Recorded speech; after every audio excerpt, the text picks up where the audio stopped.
सभी उपासक उपासिकाएं हाथ जोड़िए और बोलिए साधु साधु साधु। नमो बुद्धाय, नमो धम्माय, नमो संघाय। स्वागत है आप सभी का। आप लोग देख रहे हैं बुद्धास टीचिंग चैनल और हम यहाँ महाकारुणिक तथागत बुद्ध और उनके शिक्षाओं के विषय में चर्चा करते हैं। विशेषतः ये वर्षावास काल है।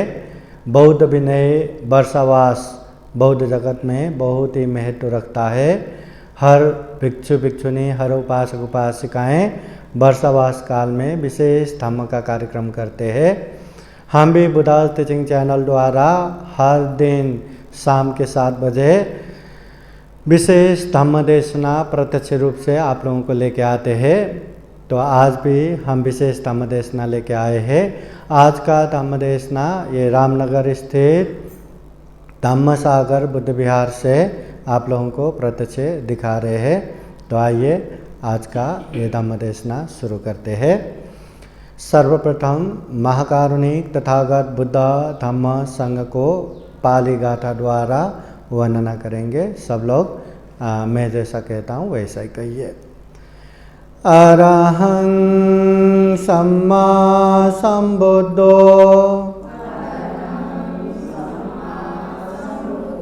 भगवा बुद्धं भगवन्तं अभिवादेमि स्वाखातो भगवता धम्मो धम्मं नमस्सामि सुपतिपन्नो भगवतो सावक संघो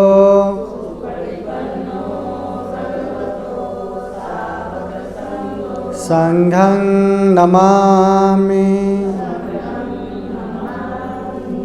बुद्ध धम्म संघ को त्रिवार वंदना किया। आप सभी के जीवन में हमेशा हमेशा बुद्ध का आशीर्वाद, धम्म का आशीर्वाद, संघ का आशीर्वाद रहे, ऐसे कामना करते हैं। तो आइए अभी शील प्रार्थना कीजिए। सब लोग ओकासो वंदामि पढ़िए।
यमहं वदामि तं वदेथ।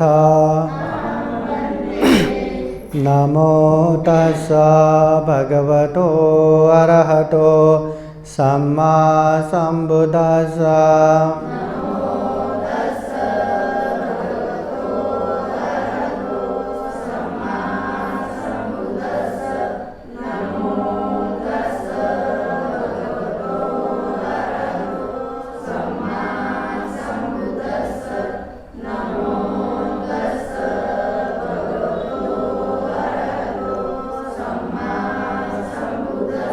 बुद्धं शरणं गच्छामि धम्मं शरणं गच्छामि संघं शरणं गच्छामि द्वितीयंपि बुद्धं शरणं गच्छामि द्वितीयंपि धम्मं शरणं गच्छामि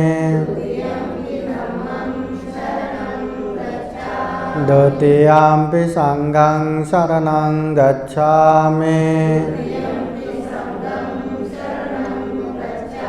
तृतीयंपि बुद्धं शरणं गच्छामि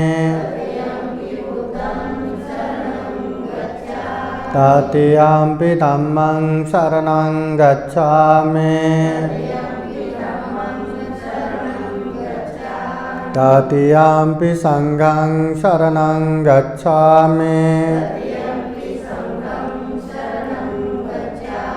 ते शरणगमनं परिपूर्णं पानातिपाता वैरमणि सिक्खापदं समादियामि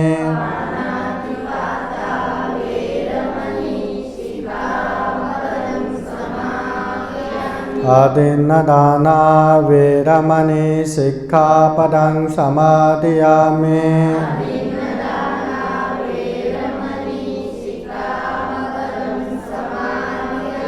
कामेषु मिच्छाचारा वैरमणि सिक्खापदं समादियामि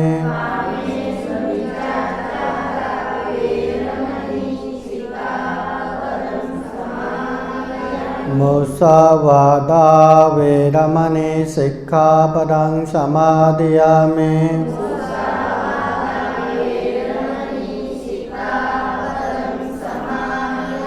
सुरामेरयो मज्जपमादत्ताना वैरमणि सिक्खापदं समादियामि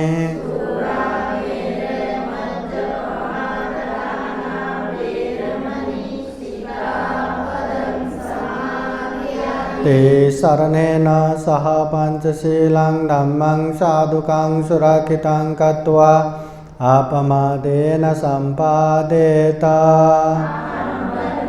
साधु साधु साधु बुद्धं नमामि धम्मं नमामि संघं नमामि। आज का धम्म देशना शुरू करते हैं। समन्ता चक्रवालेषु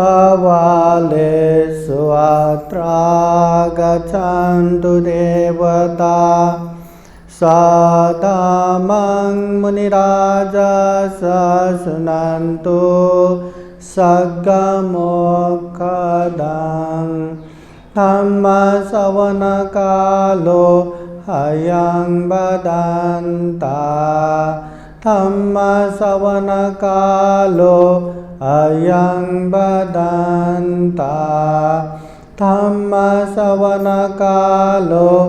अयं वदन्ता नमो तस्स भगवतो अरहतो सम्मा सम्बुद्दस्स नमो तस्स भगवतो अरहतो सम्मा सम्बुद्दस्स नमो तस्स भगवतो अरहतो सम्मा सम्बुद्दस्स। महाकारुणिक तथागत भगवान बुद्ध को त्रिवार वंदना। महाकारुणिक तथागत बुद्ध द्वारा देशित सुआख्यात धम्म को त्रिवार वंदना। महाकारुणिक तथागत बुद्ध के आर्य श्रावक संघ को त्रिवार वंदना। परम पूजनीय बोधिसत्व डॉक्टर बाबा साहब अम्बेडकर धम्मसागर बुद्ध विहार में उपस्थित उपासक उपासिकाएं तथा प्रत्यक्ष अप्रत्यक्ष जुड़े हुए संपूर्ण श्रद्धा संपन्न बुद्धि संपन्न उपासक उपासिकाएं। महाकारुणिक तथागत बुद्ध ने बुद्ध होने के बाद गांव नगर जनपद देश देशांतरचारिका करते हुए बहुजन हिताय बहुजन सुखाय के लिए धम्म देशना देते गए, धम्म की शिक्षा देते गए। जहाँ जहाँ लोग मिलते हैं, जैसे जैसे लोग मिलते हैं, उन लोगों को समझाने के लिए, दुख मुक्ति का मार्ग बताने के लिए और वो रास्ते पे चल सके, परिपूर्ण हो सके, दुख मुक्त बन सके, उस तरह से तथागत बुद्ध लोगों को समझाते हैं, उपदेश देते हैं और धम्म की बातें सिखाते हैं। तथागत बुद्ध के उपदेश सुन के वहाँ बहुत सारे लोगों ने अपने जीवन को अच्छा बनाया, सुख शांत में बनाया। बहुत सारे लोगों ने दुख मुक्ति का मार्ग फल भी प्राप्त किया, श्रोतापत्ति फल, सकितागामी फल, अनागामी फल, अरहत फल। महाकारुणिक तथागत बुद्ध लोगों को समझाने के लिए कभी कभी एक ही गाथा द्वारा समझाते थे और वो एक गाथा सुन के ही सामने वाले दुख मुक्त हो जाते थे। कभी कभी वो गाथा को अनेक तरह से व्याख्या करके वर्णन करके समझाते थे। कभी कभी उसको भी अनेक अनेक उदाहरण दे के समझाते थे। कभी कभी सामने वाले को समझाने के लिए प्रति प्रश्न उसको ही प्रश्न करते करते समझाते थे। और कभी कभी ज़रूरत पड़ा तो अनेक सिर्फ इस जन्म का ही नहीं, पहले जन्म का भी उदाहरण दे के समझाते थे। तो तथागत बुद्ध के ये शिक्षा में, धम्म में या बौद्ध वांग में, त्रिपिटक में देखा जाए तो पूर्व जन्म के ऐसी कहानियाँ बहुत सारे आते हैं, जिसे मूलतः जातक अर्थकथा ग्रंथ में संग्रहित किया है। अब ये जातक ग्रंथ कहाँ आता है? बुद्धवाणी संग्रहित मूल ग्रंथ त्रिपिटक पाली। त्रिपिटक ग्रंथ बौद्धों का मूल ग्रंथ है। त्रिपिटक में 3 पिटक है, सुत्त पिटक, विनय पिटक, अभिधम्म पिटक। सुत्त पिटक में तथागत बुद्ध के उपदेशों को संग्रहित किया है। विनय पिटक में तथागत बुद्ध के शिक्षा नियमों को संग्रहित किया है। अभिधम्म पिटक में तथागत बुद्ध के उच्च स्तर के नाम, रूप, चित्त, चेतसिका, ऐसे चित्त, चेतसिका, रूप, निर्वाण जैसे गंभीर उपदेशों को संग्रहित किया है। तो ये सुत्त पिटक में भी 5 निकाय है। देग निकाय, मध्यम निकाय, संयुक्त निकाय, अंगुटर निकाय, खुदक निकाय। खुदक निकाय में भी 15 छोटे ग्रंथ है। छठा बौद्ध संगायना में 3 ग्रंथ जोड़ के 18 ग्रंथ बनाया है। तो ये छोटे छोटे ग्रंथ में एक ग्रंथ आता है जातक। जातक बोले तो तथागत बुद्ध ने पूर्व जन्म से संबंधित नैतिक उपदेशों से भरा हुआ जो उपदेश दिया है वो जातक कथा में है। जात बोले तो जन्म, जातक बोले तो जन्म संबंधी कथा। तथागत बुद्ध होने से पहले 10 पारमिता, 10 उपपारमिता, 10 परमत्थ पारमिता पूर्ण करते हैं। 30 पारमिता पूर्ण करते समय 4 लाख एक असंख्य कल्प तक उन्होंने जन्म लिया। इतने समय तक जन्म लेते लेते उन्होंने जो पारमिता पूर्ण किए, उन्हीं समय की जो घटना है, कहानी है, वो जातक में आता है। पर तथागत बुद्ध ने समय को देखते हुए, आवश्यकता को देखते हुए ही जातक का उपदेश दिया है। इसलिए पाली वाङ्मय में मूलतः 550 जातक कथा उल्लेख है। अब जातक बोले तो बुद्ध होने से पहले की कहानियाँ, बोधिसत्व की कहानियाँ। बोधिसत्व बोले तो भविष्य में बुद्ध बनने वाला, जो बुद्ध बनने के लिए पारमिता पूर्ण करते हैं, उसे बोधिसत्व कहते हैं। वो बोधिसत्व की कहानियाँ ये जातक कथा में आता है। हाँ, तो हमारे बौद्ध वाङ्मय में या तो धम्मपद कहानियाँ है, धम्मपद अर्थकथा, बुद्धकालीन समय के अनेक अनेक कहानियाँ, या तो जातक अर्थकथा है जो पूर्व जन्म के बुद्ध होने से पहले की कहानियाँ, ये बहुत ही प्रसिद्ध कहानियाँ हैं।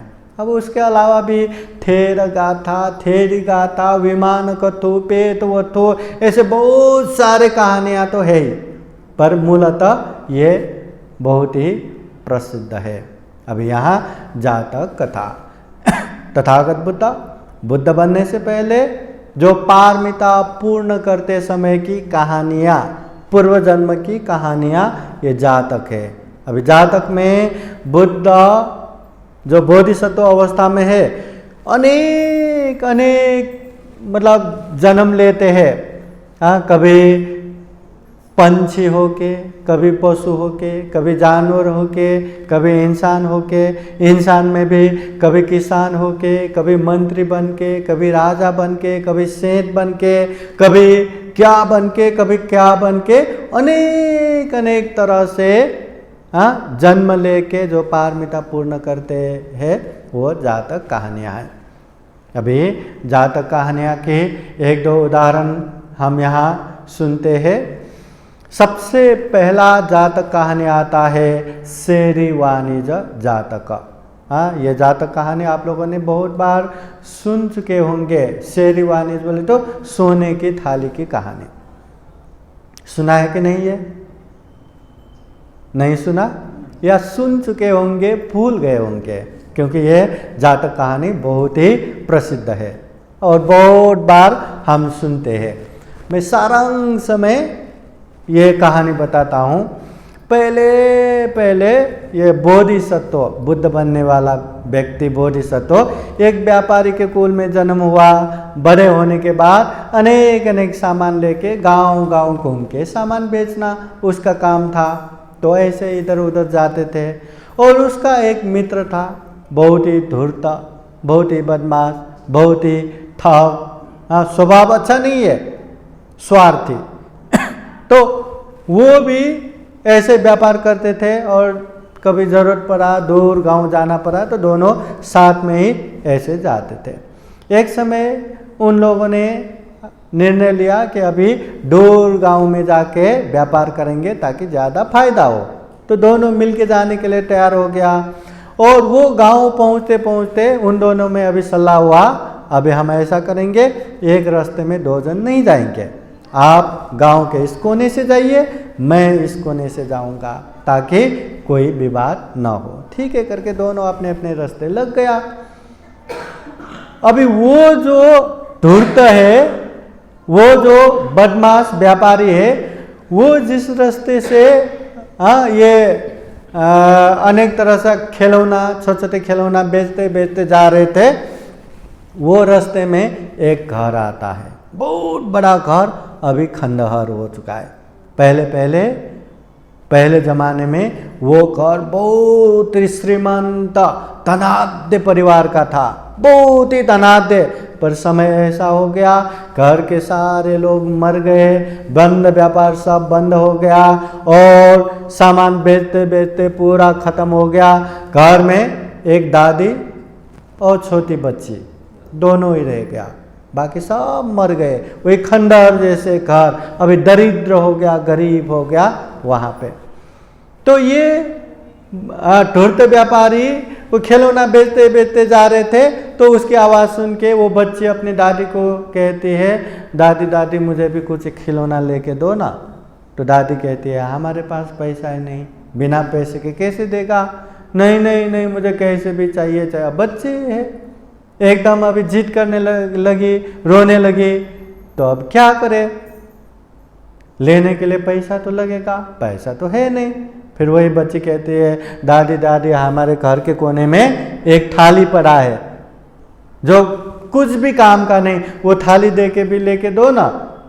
हाँ ठीक है, देखते करके बच्ची ज़्यादा ही अभी बोलने लगे करके वही थाली लेके, देखो भाई मेरी बच्ची ज़्यादा ही जिद करने लगे, आप कोई भी एक खिलौना दे दो, बदले में एक थाली लेके जाओ। अभी वो धूर्त व्यापारी ने देखा ये तो धातु का है और ऐसा पीला पीला भी दिख रहा है, कहीं ये सोने का तो नहीं। हाँ, कुछ चीज़ों से ऐसे घोट के देखा तो निश्चय होगा ये तो सोने का ही है। अब देखो, एक खिलौना दे के लेके जाना था ना, वैसा नहीं किया। उसके मन में क्या पाप आ गया, ये मैं ऐसे ही फोकट में लेके जाऊंगा, एक छोटा सा खिलौना भी नहीं दूंगा। ऐसे मन में आया तो क्या किया, वो थाली को एकदम फेंक दिया। ऐसे बिना काम का, ऐसे थाली है इसके लिए कुछ भी नहीं आता, एक खिलौना भी नहीं आता करके फेंक दिया और चला गया। उसके मन में क्या था, फेंक दिया तो वो लेके नहीं जाएगा, फिर थोड़ी देर बाद धीरे से लेके जाएंगे, फोकट में मिलेगा, ऐसा सोच के फेंक के गया। बेचारी बच्ची रोने लगी और उसकी दादी समझाने लगी कि मैंने पहले ही कहा था ये थाली कुछ काम का नहीं है, वो नहीं देगा, हमारे पास पैसा नहीं, तो मानी नहीं, अब क्या करे, चलो करके घर में गया। अभी वो भी आगे बढ़ा तो उसको लगा अब थोड़ी देर बाद, हाँ, चुपके से वो उठा के लेके जाऊंगा, सोने का थाली फोकट में मिलेगा, मैं कितना धनाढ्य बनूंगा। खुश होते होते थोड़ा आगे गया। अब थोड़ा आगे गया, गांव छोटा सा, दूसरा अच्छा व्यापारी घूमते घूमते वही रास्ते पे आ गया, वही घर के सामने आ गया। खिलौना ले लो, खिलौना ले लो करके वहीं पे आ रहे थे।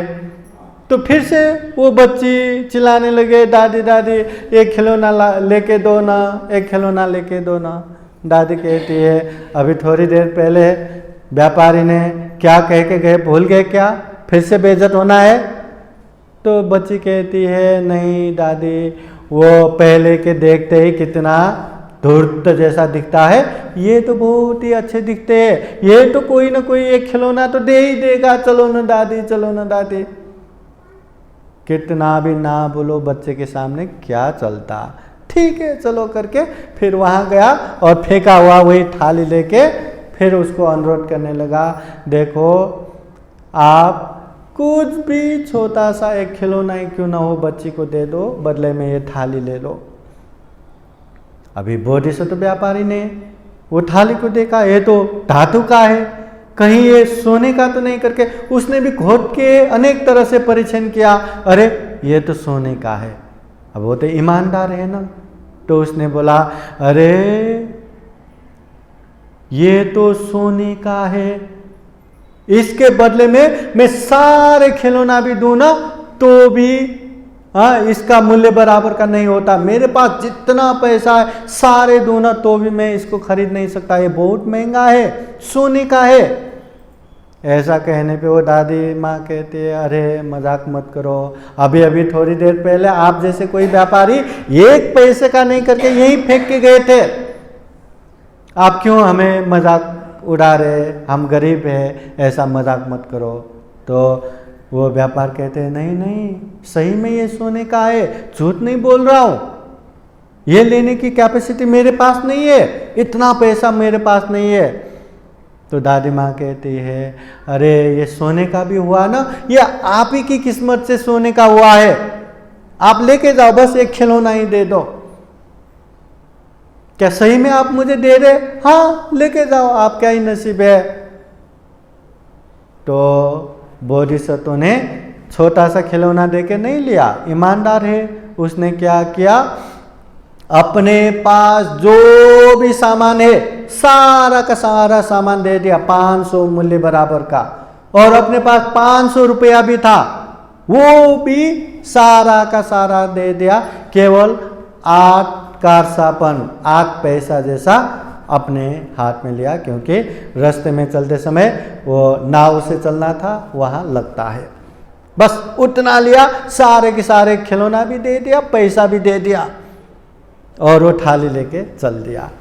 अभी वो लोग भी खुश, अरे जिसका एक पैसे का काम नहीं, बोले इतना पैसा इतना सामान, बहुत खुश हो गया। और बोधिसत्व तो सोने की थाली मिला, वो भी खुशी खुशी चल गए। अब क्या हुआ, थोड़ी देर में वो धूर्त व्यापारी, अभी तो वो लोग अंदर गए होंगे, अभी मैं चुपके से उठाऊंगा करके धीरे से आते हैं तो वहाँ थाली ही नहीं दिखता। और थाली न दिखने से उसको मन में डर उत्पन्न हो गया, इतना महंगा सोने का थाली कहाँ गया। हाँ, वो एकदम घबराने लगा, यहाँ वहाँ देखते नहीं मिला। उसको तो जैसे कि गर्म पानी उसके ऊपर डाले जैसा एकदम डरने लगा, घबराने लगा, इतना महंगा सोने की थाली कहाँ गया। फिर वो घर में बुलाते, ए दादी माँ दे दो वो थाली, मुझे दे दो, मैं बच्चे के लिए एक खिलौना दे ही देता हूँ, ऐसा चिल्लाने लगे। फिर वो दादी और बच्चे आती है, आपने कहा था ना 1 पैसा का नहीं है, फेंक के गए थे ना। आपके जैसे कोई व्यापारी आया, वो तो सोने का है करके उसका सारा सामान सारा पैसा देके लेके गया। ये कहे सुनते ही उसके तो जैसे पैरों के नीचे जमीन ही खत्म हो गया, जैसा इतना महंगा सोने का थाली, एक खिलौना देके अपने हाथ में आता था, फकत में लेंगे करके फेंक के गया था, वो तो मेरा है, मैं किसी के हाथों में कैसे पड़ने दूंगा। सारा सामान वहीं फेंक दिया। हाँ, और वो सामान पकड़ने का एक जो लकड़ी ले रहता है ना, वो लकड़ी लेके मैं उसको छोड़ूंगा ही नहीं, वो सोने का थाली मेरा ये करके पीछे पीछे भागते गया। नदी किनारे पहुंचते पहुंचते वो बोधिसत्व व्यापारी नाव में चढ़ के आधा तक पार हो चुका था। फिर वो नदी तक भागते, ए नाव वाला, ये नाव वापस लाओ, हाँ, ऐसा चिल्लाने लगे। अभी नाव वाले बोधिसत्व ने पैसा दिया तो उसका ही सुनेंगे ना, उसका थोड़ी ना सुन के बैठेंगे। बोधिसत्व ने भी जाने की जरूरत नहीं, चलो चल दिया। वो तो अरे रुको मेरा सोने का थाली, अरे रुको, उसको सहना ही नहीं हो गया, इतना गरम श्वास हो रहा है, इतना मतलब, हाँ, ऐसा होते होते वहीं गर्मा गर्म वो रक्त, हाँ, वॉमिट किया उसने, उल्टी किया और वहीं तरप के मर गया। अंतिम समय तक मेरा सोने का थाली, मैं उसे छोड़ूंगा ही नहीं, मैं उसको लेने ही नहीं दूंगा, मैं उसको छोड़ूंगा ही नहीं करके द्वेष रखते वो मर गया। और उधर बोधिसत्व आराम से अपने गांव में गया, सोने की थाली से आराम से जिंदगी अच्छे से बिताने लगा। ये तो बोधिसत्व हुआ भविष्य में बुद्ध बनने वाले। मगर ये जो धूर्त व्यापारी, ये देवदत्त था। हाँ, देवदत्त कहते हैं तप से लेके देवदत्त ने, हाँ, वो बोधिसत्व के पीछे हमेशा द्वेष भाव रख के पीछा करते रहे। इसलिए कहते हैं लोभ से लाभ, लाभ से भी लाभ। कहीं भी लोभ रखेंगे तो जो मिला वो भी गंवा बैठेंगे। सोने का थाली मिला था, हाँ, 1-2 या 2-4 खिलौना या कितना भी दिया तो कितने फायदे में था, उसके नसीब से मिला था।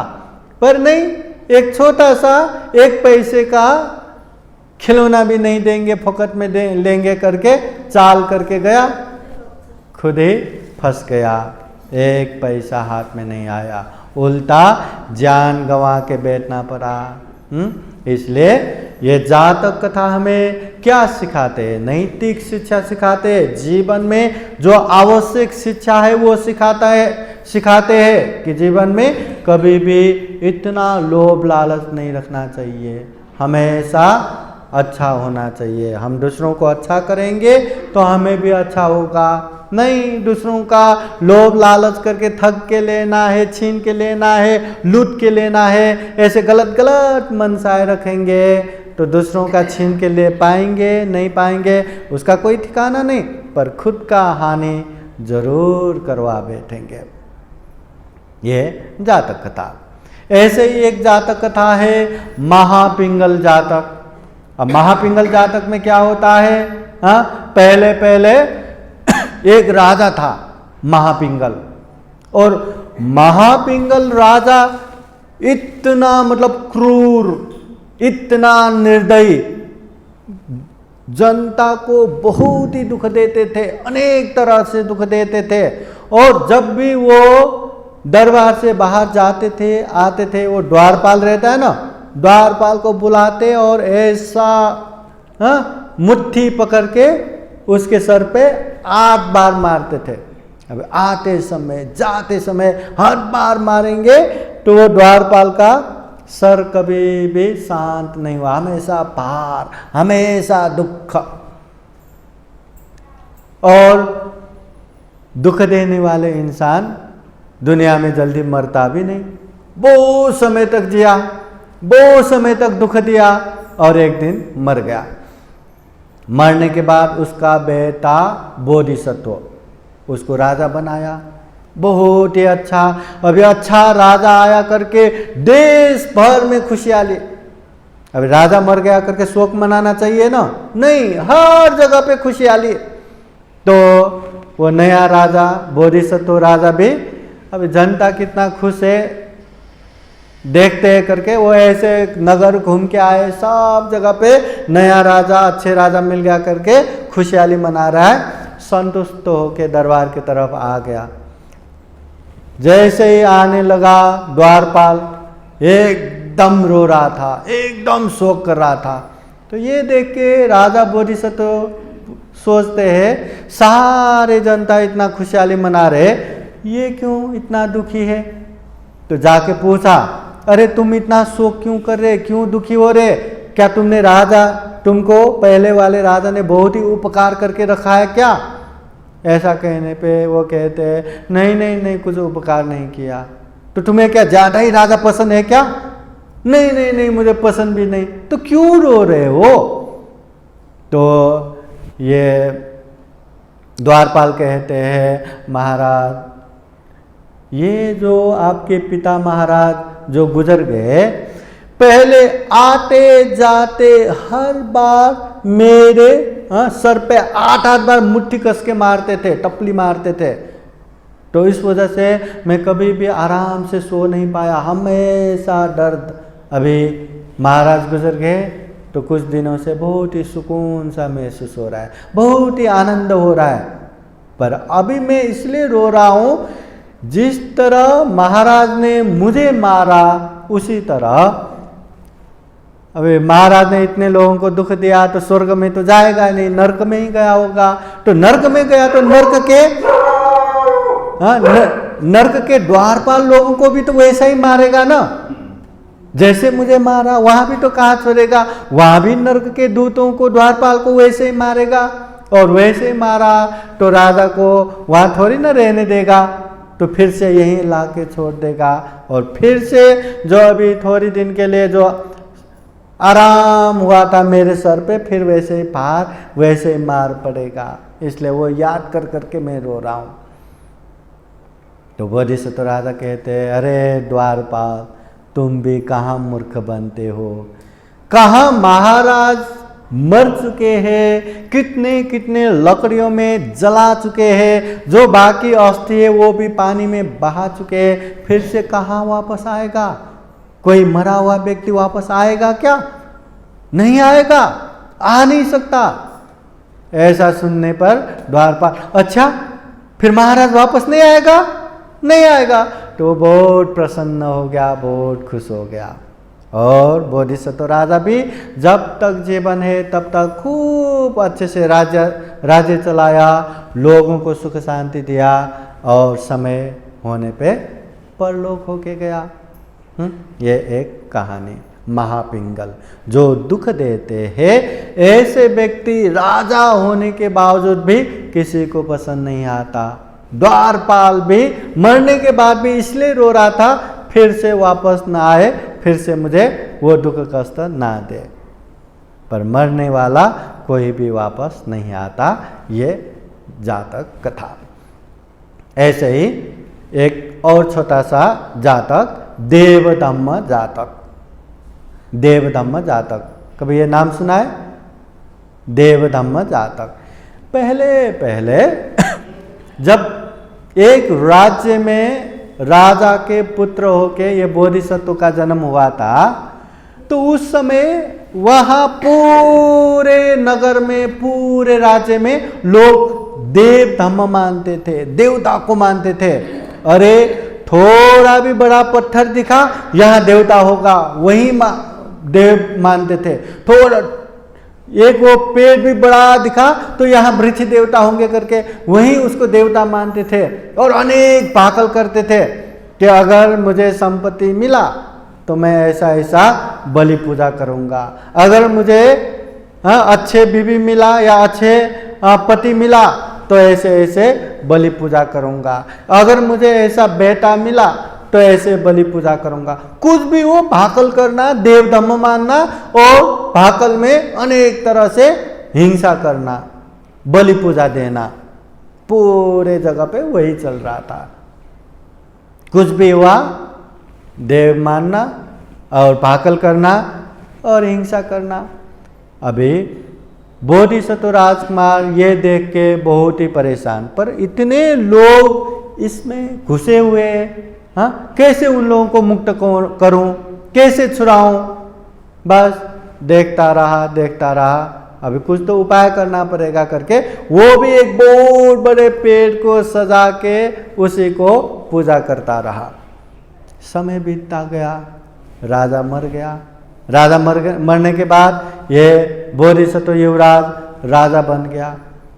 राजा बनने के बाद सबसे पहले सारे लोगों को जमा कर दिया, देश भर के लोगों को, नगरवासियों को दरबार में जमा किया और जमा करने के बाद घोषणा किया कि हे प्रजावासी, मुझे ये राज्य कैसे मिला पता है आप लोगों को? सब लोग पूछते हैं कैसे मिला? अरे मैं हर दिन वो बड़े पेड़ में जो देव धर्म मानता हूं वो देखते हैं ना, देखा है ना? बोलते हाँ देखा है। हाँ मैंने भी इतने शिद्दत से अच्छे से पूजा किया इसलिए मुझे ये राज्य मिला। ये तो बहुत अच्छी बात है। तो राजा कहते अभी मुझे ये मिला, मेरा भाकल है, अभी मुझे पूजा करना है। अभी राजा को पूजा करने में क्या परेशानी? हाँ अच्छे से पूजा करेंगे, खूब मजे करेंगे। तो राजा कहते हैं तो मेरे पूजा के लिए अभी बहुत सारा बलि देना है। हाँ सब लोग खुश हो गए, हाँ ठीक है बलि देंगे, मस्त खाएंगे पिएंगे, बहुत खुशहाली मनाएंगे। तो राजा कहते हैं मुझे बलि तो देना है, पर मैंने भाकल किया था, मैंने अधिष्ठान किया था अगर मैं जल्दी ही राजा बनूंगा तो मैं इंसानों को बलि दूंगा, ऐसा मैंने भाकल किया था। और इंसान भी ऐसे इंसानों को बलि दूंगा जो दूसरे प्राणियों को बलि देता है, दूसरे प्राणियों को मारता है, ऐसे व्यक्तियों को चुन चुन के बलि दूंगा, ऐसे मैंने अधिष्ठान किया है, भाकल किया है। इसलिए राजा घोषणा करते हैं आज से, अभी से जो कोई भी बलि पूजा करेगा या निर्दोष प्राणियों को मारेगा, ऐसे व्यक्तियों को हमारे सैनिक चारों ओर फैला रहेगा, पकड़ के लाएगा और मेरा बलि पूजा होता जाएगा। तो आज से ये ध्यान रखो करके घोषणा कर दिया। बस राजा का ये घोषणा सारे नगर में, सारे देश में बलि पूजा बंद। अब करेंगे भी कैसे? बलि पूजा किया, उसको पकड़ के लेके जाएगा, उसको ही बलि दे देगा। वो डर के मारे कोई भी बलि पूजा नहीं किया। और बोधिसत्व राजा ने एक उपाय से पूरा नगर के, पूरा देश के बलि पूजा खत्म कर दिया। एक उपाय। इसलिए हमारे जीवन में भी कभी कभी बहुत बड़े बड़े मुसीबत आ जाता है, बहुत बड़े बड़े परेशानी आता है, या हम देखते हैं अपने लोग बहुत अकुशल पाप कर रहे होते हैं, या कभी कभी हम अकुशल पाप कर रहे छूट भी नहीं पा रहे होते हैं। बस एक उपाय पूरा जीवन को परिवर्तन कर देता है। बस हमें ध्यान से देखना है। हम चिंतन मनन करने वाले विवेकशील प्रज्ञावान इंसान है। इतने दुर्लभ जीवन मिला है, प्राणी जगत में सर्वश्रेष्ठ जीवन मिला है, तो तो ऐसे जीवन में हर चीज़ को अच्छे से समझदारी पूर्वक देखेंगे, समझेंगे, तो हर समस्या का समाधान वहीं मिलेगा। इसलिए तथागत बुद्ध जो भी धम्म का उपदेश देते हैं, ये धम्म ही समाधान है। जीवन में समस्या है, उसका समाधान। जीवन में दुख है, उसका दुख मुक्ति। जीवन जीने की कला ये धम्म है। तो महाकारुणिक तथागत बुद्ध ने इतना अच्छा धम्म का उपदेश दिया है, समझाया है। वो धम्म को हमें अच्छे से जानना है, समझना है, अभ्यास करना है। जीवन में हर तरह के समस्याओं से समाधान मिलेगा, हर तरह के दुखों से मुक्ति मिलेगा। तो बौद्ध जगत में इस तरह का जातक कहानी 550 जातक कहानी है। और सारे जातक कहानी उसी तरह का एक एक नैतिक शिक्षा देते हैं। कहीं कहीं तथागत बुद्ध दान पारमिता पूर्ण करते हैं, कहीं कहीं तथागत बुद्ध जातक कथाओं में शील पारमिता पूर्ण करते हैं, कहीं निष्क्रम्य पारमिता, कहीं वीर्य पारमिता, कहीं प्रज्ञा पारमिता, कहीं शांति पारमिता, कहीं सत्य पारमिता, कहीं अधिष्ठान का पारमिता, कहीं मैत्री पारमिता, कहीं उपेक्षा पारमिता। ये 10 पारमिता पूर्ण करते हैं। कभी कभी 10 उपपारमिता पूर्ण करते हैं, कभी कभी 10 परमथ पारमिता पूर्ण करते हैं। ये पारमिता पूर्ण करते हुए बोधिसत्वों की कहानी ये जातक कहानी है। इसलिए हमें भी ये जातक कहानी देखते रहना चाहिए। अपने बच्चों को भी जातक कहानी ऐसे नैतिक शिक्षा पढ़ाते रहना चाहिए, बताते रहना चाहिए। हाँ, बहुत अच्छे है, रोचक है, ज्ञानवर्धक है। और ये बोधिसत्वों की कहानी है जातक। बुद्ध के पूर्व जन्म की कहानी जानने के लिए जातक कथा, बुद्धकालीन कहानी जानने के लिए धम्मपद अर्थ कथा, और बुद्ध की बारे में जानने के लिए बुद्ध जीवनी है। हाँ, तो इस तरह ये जातक बहुत सारा है। कुछ कुछ जातक छोटे हैं, कुछ कुछ जातक मध्यम है, कुछ कुछ जातक कहानी तो बहुत ही लंबे लंबे है। तो ये जातक कहानी हिंदी में, मराठी में है ना, हर इंग्लिश में, ये हर लैंग्वेज में, हर भाषाओं में अनुवाद हुआ है। पाली में भी है। तो जहाँ जिस तरह अनुकूल होता है ये भी पढ़ते रहेंगे तो खूब अच्छा होगा। तो ये है जातक कहानी। तो हम यही कामना करते हैं कि हम भी महाकारुणिक तथागत बुद्ध के धम्म को खूब अच्छे से जान सके, समझ सके, पालन कर सके। पालन करते करते परिपूर्ण होके दुख मुक्त मार्ग फल भी प्राप्त कर सके, निर्वाण भी प्राप्त कर सके, और जीवन में ढेर सारा पुण्य धम्म करते करते ये दुर्लभ, यह अमूल्य, ये सर्वश्रेष्ठ मनुष्य जीवन को सफल बना सके, सार्थक बना सके। ऐसे ही कामना करते हुए ये धम्म देशना यहीं समापन करते हैं। सबका मंगल हो, सबका कल्याण हो। भवतु सर्वमंगलं।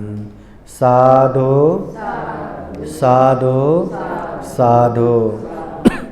धम्म देशना के अंत में आप सभी को बुद्धवाणी पाली गाथा द्वारा आशीर्वाद देते हैं। आप सभी के जीवन में बुद्ध का आशीर्वाद रहे, धम्म का आशीर्वाद रहे, संघ का आशीर्वाद रहे। सवेतियो विवचन्तु सब्बरोगो विनाशतु माते भवतु अन्तरायो सुखी दीर्घायुको भव। भवतु सर्वमङ्गलं रक्षन्तु सर्वदेवता सर्वबुद्धानुभावेन सदा सुखी भवन्तु ते। भवतु सर्वमङ्गलं रक्षन्तु सर्वदेवता सर्वधर्मानुभावेन सदा सुखी भवन्तु ते। भवतु सर्वमङ्गलं रक्षन्तु सर्वदेवता सर्वसङ्घानुभावेन सदा सुखी भवन्तु ते। एचितं पाचितं तुय्यं क्षिप्रमेव समेचतु सबे पुरेन्तु चित्तसङ्कल्पा छन्दोपन्नरसो यथा आयु आरोग्य संपाति सग संपातिमेव च अतो निब्बान संपाति इमिनाते समेततो साधु साधु साधु बुद्धं नमामि धम्मं नमामि संघं नमामि अहं वन्दामि सर्वदा।